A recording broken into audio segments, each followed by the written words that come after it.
What's going on, everyone? The NBA offseason might be slowing down, but don't get it twisted, there's still plenty of noise floating around. And the Boston Celtics are right in the middle of it. After a whirlwind of big moves and speculation, we're finally hitting that phase of the summer where rumors start to simmer instead of boil. But even in this quieter stretch, the Celtics are popping up in conversations they probably wish they weren't. And yeah, I'll be honest with you, some of the names being linked to Boston recently, they're a tough pill to swallow, like stomach-turning, headache-inducing. Might need some Tums kind of names. One in particular, Ben Simmons. That's right, somehow, someway, Ben Simmons' name has surfaced in connection with the Celtics. And look, I don't know who needs to hear this, but that is not the vibe this team needs right now. Now, before we get too deep, let's just remind ourselves of who Ben Simmons even is in the current landscape of the NBA. Because we're not talking about the kid with Rookie of the Year honors anymore. We're not talking about the guy who was once a 3-time All-Star or earned All-NBA and All-Defensive Team honors. We're talking about the version of Ben Simmons that hasn't averaged more than 7 points per game since the 2020 to 2021 season. A player whose back literally gave out and whose confidence hasn't seemed to recover since that infamous pass under the basket in Philly. It's been a rough ride, and sure, there's a part of me that genuinely feels for the guy. I want to root for a redemption arc. I want to believe that someone who once had Defensive Player of the Year potential could rediscover some of that magic. But rooting for him, that doesn't mean he needs to wear green and white. That doesn't mean Boston has to be the stage for the comeback. There are 30 teams in the league. Let literally any of the other 29 be the experiment, and I get it, on paper, maybe there's a sliver of logic, low risk, high reward, vet minimum type of deal. A guy who used to be elite on defense, who could theoretically fill some gaps if the stars align just right. But here's the thing, vibes matter, team chemistry matters. And when you're coming off a title, like the Celtics just did, maintaining that harmony might be the most important part of the equation. Bringing in someone like Simmons, whose presence alone seems to generate noise, puts all of that at risk. Now let's get into the numbers for a second. Simmons played in 51 games last season. Honestly, I was shocked it was that many. Felt more like 5. In that time, he averaged about 5 points, 5 rebounds, and 5 assists. Respectable for a role player, maybe. But for a guy who once looked like the cornerstone of a franchise, that's a steep drop. He shot just over 50% from the field, a number boosted entirely by his unwillingness to shoot from range. And I mean 0 attempts from 3, not low volume, literally 0. That's hard to process in today's game, especially when you think about how Joe Mazzulla wants to run this team. We saw it in the finals. Xavier Tillman was firing corner threes like it was nothing.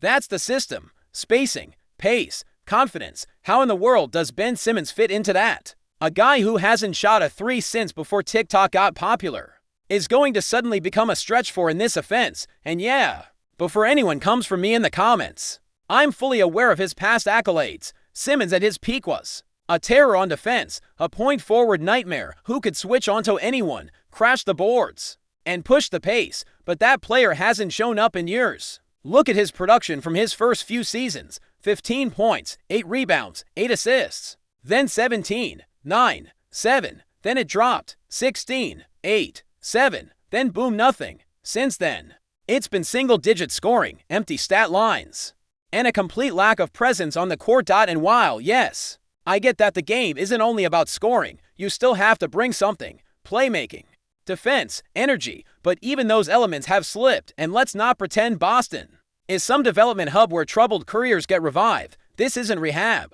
This is a contending team with real stakes. And right now, the mission is to defend a title and stay on that mountaintop, not experiment with ghosts of what once was. Let's also take a second to consider the weight Simmons would carry just by showing up in a Celtics uniform. This isn't Charlotte. This isn't Orlando. The expectations are sky high in Boston.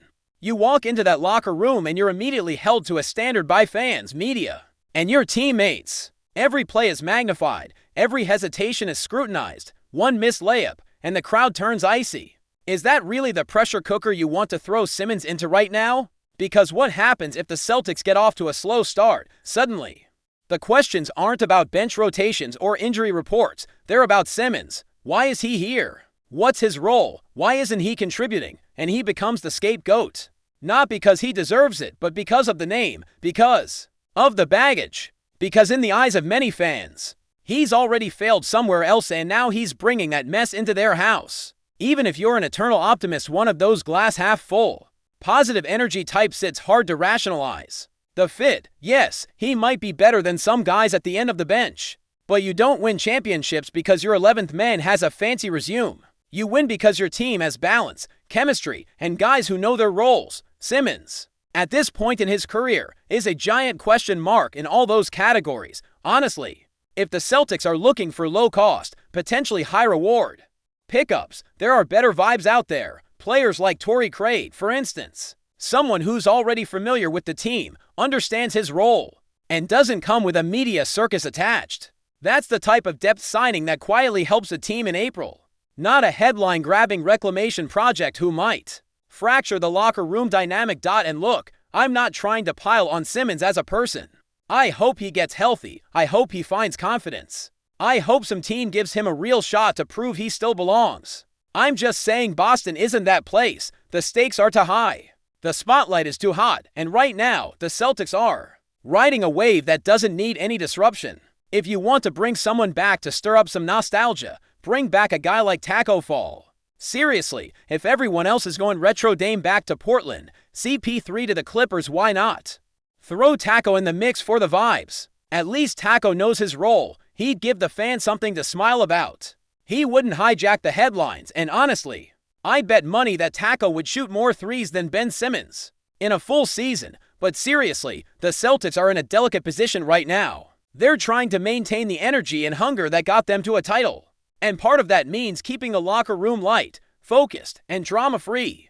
You start bringing in names like Simmons or, dare I say, Russell Westbrook, and all of a sudden, you've added gasoline to a fire that wasn't even lit in the first place. And while we're on the subject of Russ, I get the temptation. Former MVP, still a spark plug when he's on, and a workhorse who gives you effort every night. Last season, Russ played 75 games and averaged 13 points, 5 rebounds, and 6 assists. Not bad, but again, he comes with his own risk. He's a polarizing figure, and if things go south, guess who's taking the blame?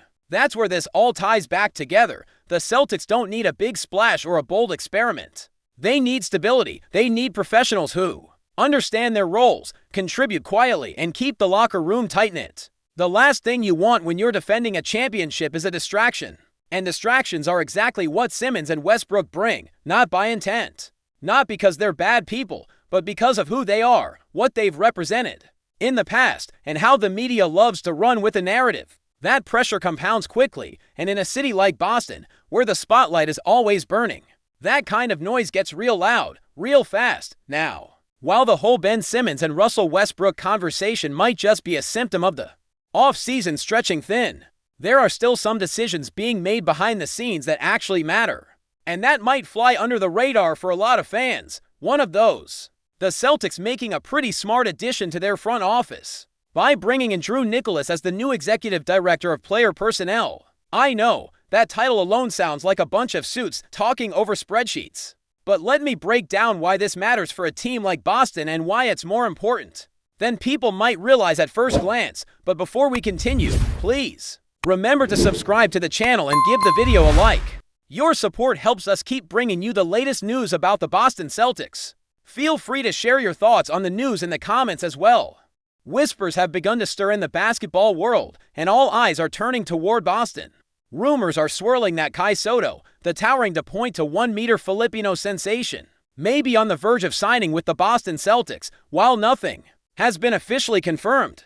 Insiders suggest that this could be the start of a new chapter for both SOTTO and one of the NBA's most storied franchises. At 2.1 meters tall, SOTTO is a giant presence on the court, a player who could bring a fresh edge to Boston's front court. Known for his impressive wingspan and agility for a man his size, Kai has been lauded for his ability to dominate rebounds, a skill that the Celtics have been eager to bolster.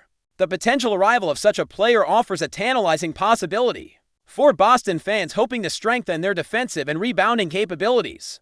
If SOTTO does join the Celtics, his size and skill set might fill a crucial gap and create new opportunities on both ends of the floor.